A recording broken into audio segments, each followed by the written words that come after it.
For those of you who missed this week's episode of the Shadowspark Chronicles, here's what happened. After watching several people march towards the temple, Justinian goes to his room to try to speak with Bashaba. The rest of the party discusses how to address the situation at Perrin's Folly. Bashaba tells Justinian to wait until after Marcelin audits the tome and not to interfere.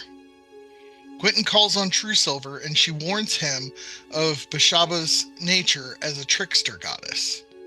The next morning, Bishop meets the rest of the team downstairs and relays his observations of the cult followers, which includes the fact that they never returned from their march in the snowy streets last night.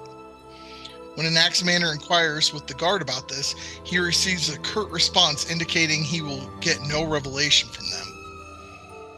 A higher class of guard comes to collect Marcelin for the audit, leaving the rest of the party to wait at the end.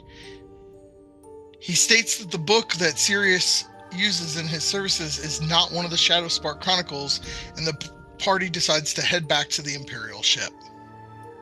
Downtrodden, the party discusses the state of the situation. Serris is lying about not having the Shadowspark Chronicle, and it seems the party's hands are now tied without hurting their diplomatic status. Several days wasted with no results. They look at their limited options, which are Justinian, who has had contact with their deity.